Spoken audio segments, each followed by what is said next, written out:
मैं आपसे एक दो फेवर चाहता हूँ, यदि आप मेरे थोड़ी मदद करें तो। जी सर प्लीज। मैं ये चाहता हूँ कि जब जब हमने करेंसी छापी है और उसके जी जी लिए हमें डॉलर के इक्विवेलेंस के लिए कितना लोन लेना पड़ा, क्या जी। वो आप मेरे लिए समराइज कर सकते हैं? हाँ सर मैं कर दूंगा। क्योंकि उस मुझे लग रहा है कि आज हम जो कर्ज के बोझ में दबे हुए हैं, तो हम जो करेंसी छाप रहे हैं इसके कारण कर्ज के बोझ में दबे हुए हैं, ऐसा मुझे लग रहा है। तो सर मैं ये नियम समझना ये है। चाहता हूं कि टोटल हमने कर्ज कितना लिया और कितने जी हमने डॉलर्स जो है इसलिए खरीदे लिए, क्योंकि हमें उतनी पेपर करेंसी छापना थी। सर सबसे बड़ी बात ये है कि 1934 से, हाँ हाँ। जब से आरबीआई बना है, जी तो हमने दुनिया में गोल्ड स्टैंडर्ड तो 71 में खत्म हुआ है। जी पर इंडिया में गोल्ड स्टैंडर्ड तो जिस दिन से आरबीआई बना उसी दिन से खत्म कर दिया गया था, जी अनऑफिशियली। जी जी जी। उस दिन से क्योंकि गोल्ड की जो की होल्डिंग है वो कांस्टेंट है 1934 से 47 तक। Okay.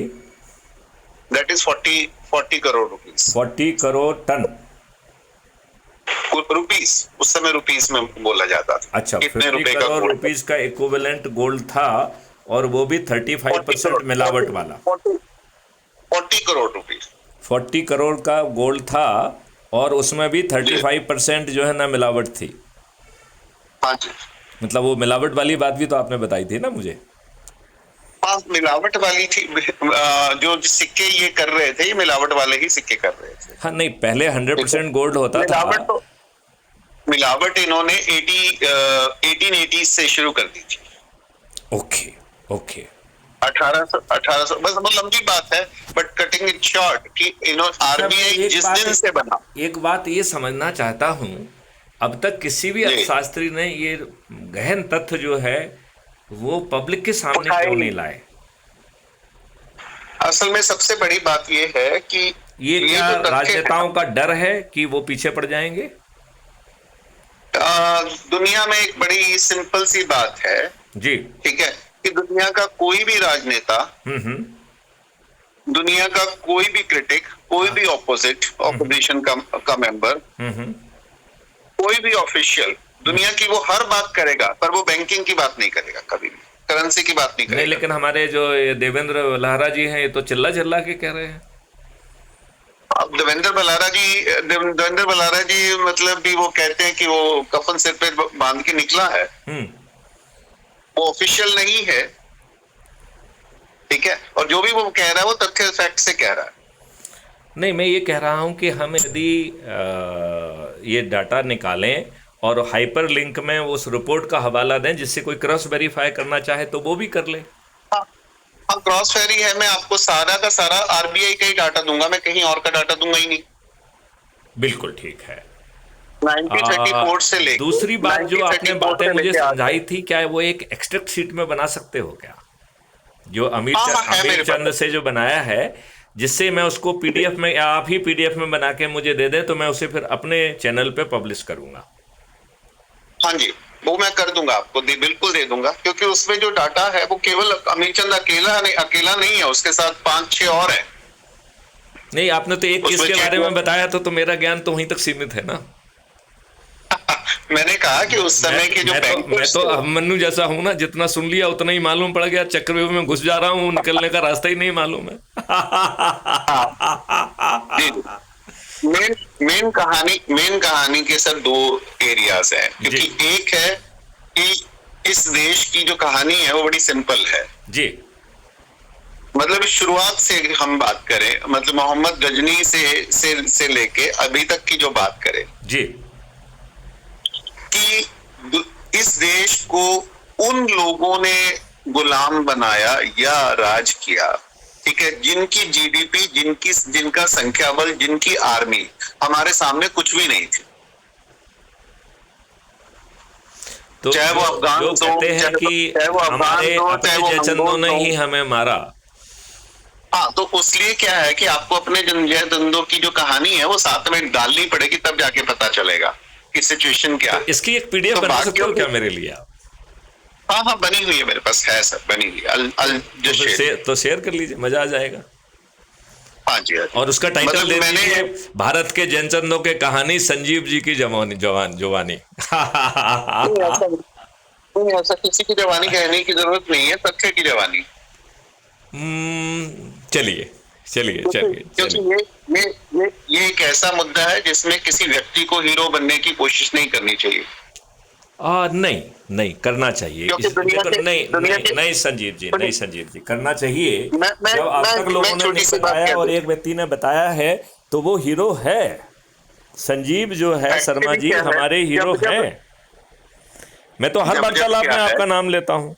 You are my hero. वो बात नहीं सर, वो बात एक भावनात्मक रूप से सही है। स्ट्रेटेजिकली हमें बात करनी पड़ेगी नहीं, कोई कि दुनिया स्ट्रेटेजिकली में नहीं, जो जब जब भावना ही सही जाके मनोभावना जैसी प्रभु मूरत देखी दिन तैसी। तो हमें अपनी भावना की बात तो करना ही चाहिए ना। अब हम यहाँ माननीय क्या है, नरेंद्र मोदी जी तो है नहीं कि जो दूसरे की मन की बात करते हैं अपनी मन की बात में। नहीं नहीं, मैं ये कह रहा हूँ जी कि एक अमेरिका के 4 राष्ट्रपतियों का मर्डर हुआ है, जी और चारों का जो मर्डर है के पीछे जो गुत्थी और इशू है वो एक ही है। जी चाहे वो कैनेडी हो, चाहे वो लिंकन हो, ठीक है, चाहे वो दो दूसरे और हो। सभी राष्ट्रपतियों के पीछे एक ही कहानी है कि उन्होंने करेंसी को बैंकर्स के कंट्रोल से लेने की कोशिश की। जी जब जब उन्होंने करेंसी को बैंकर्स के कंट्रोल से लेने की कोशिश की, इसके they were murdered पहले openly। बैंक के जो घोटाले हो रहे हैं, वो जो बैंक गड़बड़ी कर रहा है, उसके पहले कानून बना लेते ना साले, बैंकर्स को पहले जेल में डालते, फिर जो है ना उसमें टिंकर करते।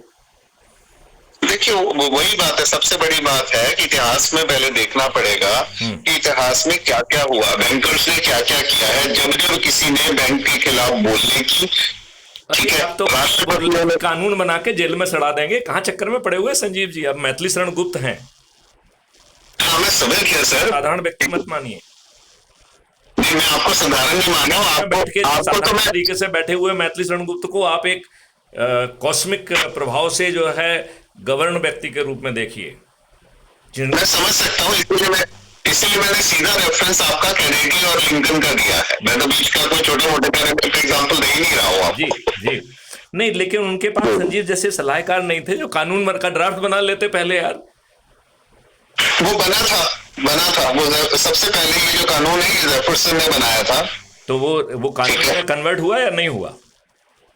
ये बदल दिए गए। ये अगला उन्होंने राष्ट्रपति खरीदा, वुडरो विल्सन को उन्होंने खरीदा और दुनिया भर के सारे बैंकों ने अलग कर दिया।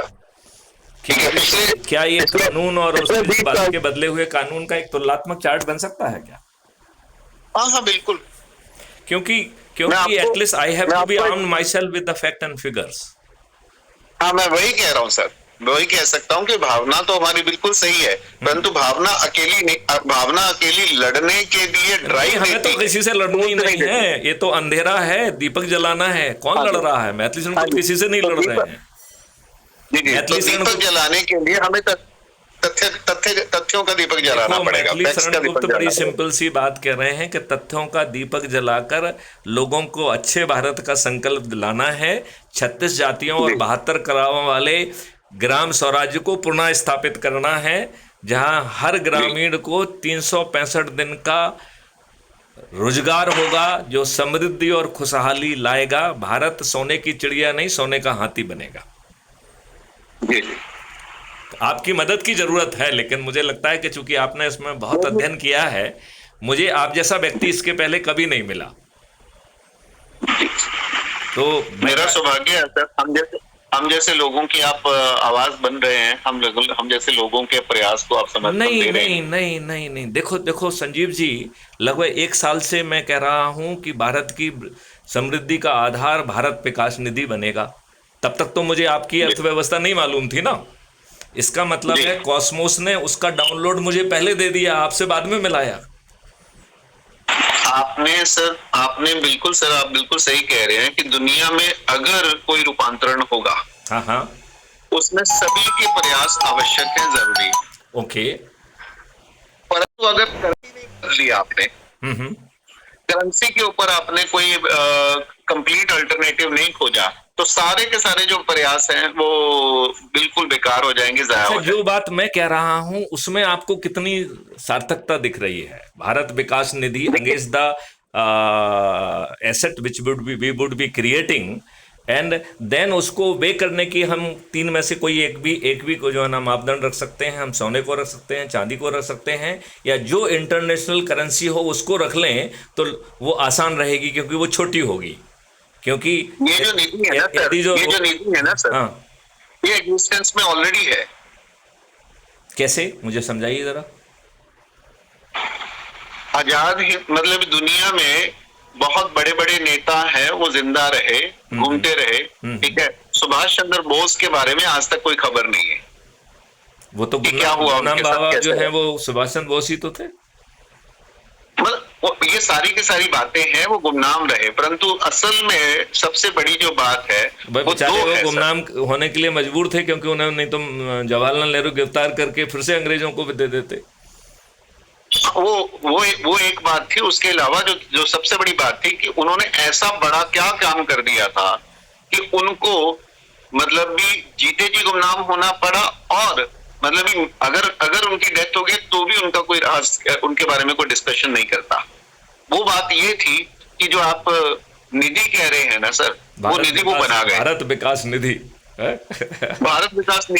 भारत विकास निधि है, वो चंद्रशेखर बोस बना गए थे ऑलरेडी।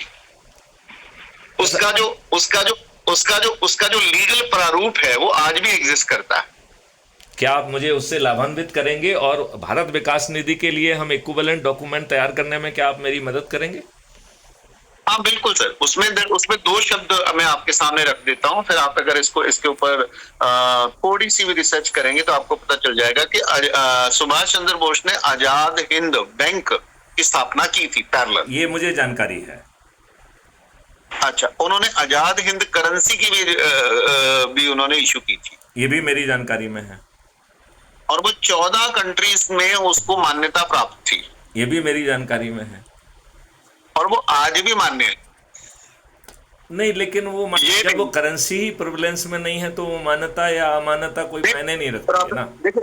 देखिए प्रेवलेंस में क्या होता है कि हमें एक नई करेंसी छापना, नई करेंसी को मान्यता प्राप्त करवाना। अरे यार, तो ये इसका नाम आजाद हिंद जो है ना निधि क्यों ना कर दिया जाए? या क्या नाम था उसका? आजाद हिंद, आजाद हिंद मुद्रा था, आजाद हिंद रुपया था उसका नाम। तो इसका नाम आजाद हिंद रुपया ही रख दिया जाए। एग्जैक्टली। ग्रेट। और ये जो है उसका मूल्य कुछ नहीं हुआ, 1 रुपए का जो मूल्य होगा, हाँ, ठीक है, वो गोल्ड के इक्विवेलेंट होगा, यानी 1 रुपए का जो मूल्य होगा वो 1 लाख के करीब होगा। Fair enough. उसमें तो और उससे क्या होगा कि आपको नहीं, एक फायदा और भी मिलेगा, क्योंकि हम 2% का एक्सचेंज रेट चार्ज कर रहे हैं और 10% का डिस्काउंट दे रहे हैं, तो लोगों को इसमें बहुत लाभ दिखाई देगा। लोग तो धड़ाधड़ जो है ना हमारे आजाद हिंद रुपया को खरीदेंगे, क्योंकि उन्हें बिना कुछ किए 8% का फायदा मिल रहा है। बिल्कुल, और दुनिया में कभी भी ये डाउन नहीं जाएगा, इसका रेट कभी गिरेगा नहीं, ये ऊपर ही जाएगा। करेंसी की परचेजिंग पावर गिरेगी, इसकी परचेजिंग पावर कभी नहीं गिरेगी। सोने की परचेजिंग पावर कभी नहीं गिरी है। और अभी दुनिया क्या है कि तैयार हो रही है इसी स्टैंडर्ड पे वापस जाने के लिए। नहीं, ये दुष्ट लोग जाने नहीं देंगे। नहीं, वो जाने नहीं देंगे, पर दुनिया तैयार हो रही है। नहीं, लोगों को मालूम ही नहीं है, क्या तैयार होंगे। इसीलिए क्या है कि हमें क्या करना है कि उन लोगों को समझाने की बजाय उसका अल्टरनेटिव दे देना, और लोग अपने आप समझने लगेंगे कि अगर मेरा रुपया सोने का होता, कहा था उसको आजाद हिंद रुपया कहने लगेंगे कल से, बस बात खत्म। जी। और वो जो है उसकी इक्विवेलेंस जो आएगी, हम कितना धन छापेंगे, मतलब वो छापना तो है नहीं, वो तो डिजिटल करेंसी है, तो हम कितनी डिजिटल करेंसी क्रिएट करेंगे, it will be the equivalent to the total asset we are creating. हाँ, उसमें हमें क्या करना है कि वो एसेट क्या है कि इंडिया में और व्यक्तियों के पास ऑलरेडी एग्जिस्ट करती है। नहीं, जो हम भविष्य में बनाएंगे उसकी बात करें, जो एग्जिस्ट कर रही है उसकी बात ही नहीं करना है। नहीं, होता क्या है कि कोई भी जो करेंसी होती है ना सर, वो फिक्टिशियस नहीं होती, वो एसेट आधारित होती नहीं, है। मैं ये कह और दुनिया में जो सबसे बड़ा, मैं ये कह रहा हूं कि जो करेंसी है उसका तो डी लिंक्ड है, आज तो उसको लिंक नहीं किया जा सकता है। तो हमें कर देंगे। हम भविष्य में जो एसेट बनाने वाले हैं, जो कि आपने मुझसे पूछा था कि इसकी कितनी संभावना है, कितना होगा, तो मेरा ऐसा मानना है कि 500 ट्रिलियन से भी ज्यादा होगा। मैं आपकी बात समझ रहा हूं, पर मैं आपके पास मतलब जो मैं कह रहा हूं अर्थशास्त्र कि की पूरे विश्व का जो सर्कुलेशन है उससे 50% से भी ज्यादा होगा। अच्छा सर, इसके लिए मैं आपको ना एक पैरेलल, एक पॉजिटिव एग्जांपल देता हूं आपके ही कॉन्सेप्ट के लिए। जी। Abraham Lincoln was the person जिसने अमेरिका को एक कॉलोनी से उठा के सुपर पावर बनाया वर्ल्ड की। ठीक है। तो अब्राहम लिंकन का जो सबसे बड़ा स्टेप था as a president, Abraham Lincoln was a total failure until he take this step. Okay. वो पर्सनल लाइफ में भी फेलियर थे, वो पॉलिटिकल लाइफ में भी फेलियर थे, वो स्टेप बाय स्टेप आगे चलते चले गए। और उन्होंने अमेरिका की कमान तब संभाली जब अमेरिका उस समय वर्स्ट सिचुएशन में था। तो उनको भी कमान इसलिए दे दी कि उनको ब्लेम करने के लिए एक स्केपगोट चाहिए था। ठीक है। मतलब जैसे ऋषि सुनक को इंग्लैंड थमा दिया गया था ब्लेम करने के लिए, वैसे अमेरिका थमा दिया गया था लिंकन को। बहुत सही, बहुत सही जी। और वैसे ही ब्लेम करने के लिए राहुल गांधी को इंडिया थमाया जाएगा। अब ऐसा कभी नहीं होगा। अब वो दिन लग गए हैं। अब किसी भी राजनीतिक पार्टी को कुछ नहीं थमाया जाएगा। अब राजनीतिक पार्टियां एग्जिस्टेंस में नहीं रहेंगी, मैं आपको आश्वस्त करता हूं। आई नो सर, उनका मतलब जो दिन चले गए, पर जो रूल कर रहे हैं उनके ख्याली पुलाव की बात कर रहा हूँ। मैं कह रहा हूं वो ख्याली पुलाव ही रहेगा, क्योंकि अब देखो, आपको संजीव जी मैं बताऊं, मुझे हिमालय से अदृश्य शक्तियों के फोन आ रहे हैं, उनको मैं रिकॉर्ड करके पब्लिश कर रहा हूं। उनका कहना है कि जब आवश्यकता होगी तो मैं सशरीर आपके बीच में उपस्थित होऊंगा। जी सर, जी सर। मैं अभी तो आपको बात कह रहा था कि आपकी जो भविष्य निधि की बात कर रही है, आजाद हिंद निधि की हम बात कर रहे हैं। लिंकन आज से हम उसे भविष्य निधि ऑब्लिक आजाद हिंद रुपया कहना चालू कर देंगे। जी। मतलब आज से मैं उसका नामांकन क्या करना चाहिए, नामकरण चेंज कर दूंगा। जी। नया नामकरण। ये जो काम है ये लिंकन ने किया था पहली बार अमेरिका के जरा विस्तार से समझाओ, उन्होंने एग्जैक्टली किया क्या था? लिंकन ने क्या किया कि उस समय जो पूरा का पूरा अमेरिका था वो फ्रेंच से, पुर्तगीज से, स्पेनियर्ड से, ब्रिटिश से घिरा हुआ था, डिवाइडेड था जी। तो उस समय क्या है कि वहां का जो मेन करेंसी थी वो प्राइवेट करेंसी थी। प्राइवेट बैंक जो थे वो वो करेंसी छापते थे जी। अच्छा, तो उनकी जो वैल्यू थी वो वही डिसाइड करते थे। वो लगातार क्या है कि अनकंट्रोल्ड मात्रा में छापते थे, परंतु उसके लिए जो परमिशन थी वो इंग्लैंड से या फ्रांस से लेनी पड़ती थी जी। सो आपको किसी भी राष्ट्रपति क्या राष्ट्रपति है जिसके पास फाइनेंस ना हो और फाइनेंस के लिए उसको इंग्लैंड से या यूरोप से इजाजत मांगनी पड़े, तो उसके हाथ में तो कुछ भी नहीं है। वो करेंसी को कंट्रोल करके पूरे के पूरे देश को चला रहे थे और डिवाइड कर रहे थे। तो लिंकन ने पहली बार कहा कि मैं अपनी करेंसी खुद छापूंगा। बहुत सुंदर। और उसकी वैल्यू और मात्रा भी मैं खुद तय करूंगा। बहुत सुंदर। और लिंकन ने ग्रीन करेंसी इशू की। ओके। ग्रीन करेंसी से उनका क्या तात्पर्य था? मतलब उन्होंने रखा, अच्छा, नाम रख दिया उन्होंने। It was indigenous American currency, not linked with any other banking family or banking other country. Okay. वो अमेरिका की अपनी करेंसी थी। लेकिन हम तो इसको अपने जो एसेट क्रिएट कर रहे हैं उससे लिंक कर रहे हैं। वो एसेट ही होती है, करेंसी ही एसेट क्रिएट करती है ना सर। सभी एसेट के साथ मतलब मेरा कहने का मतलब है, पहले हमें एसेट कॉन्सेप्चुअलाइज करना पड़ेगी और एसेट को अप्रूव करेंगे, और जितना अप्रूव करेंगे उतनी करेंसी क्रिएट होगी, ऑटो क्रिएट होगी, डिजिटल। मैं उसी का आपको एक पॉजिटिव एग्जांपल दे रहा हूँ जी, कि जब ये इस तरह का काम पहले हुआ है। मैंने कहा हाँ हुआ है, वो लिंकन ने किया है। उससे प्रभाव पड़ा, yes, America become a super power. Okay. अच्छा, तो और क्या वो जारी रहा? नहीं, वो जारी नहीं रहा। वो करेंसी डीलिंग कर दी गई लिंकन की डेथ के बाद, मर्डर के बाद। ओके ओके और उसके द्वारा बैंकर्स ने रीटेक ओवर कर लिया। ओके और उसमें जो अल्टीमेट जो कंप्लीट टेक ओवर हुआ, मतलब ब्रिटिश बैंकर के द्वारा, वो हुआ 1913 में। अभी ब्रिटिश बैंकर्स का कंट्रोल कर रहे हैं या जर्मन बैंकर्स? ये जो कोर फैमिलीज हैं, वो 5 फैमिलीज हैं, उनका किसी कंट्री के साथ कोई संबंध नहीं है। I have been given to understand कि वो जर्मनी है।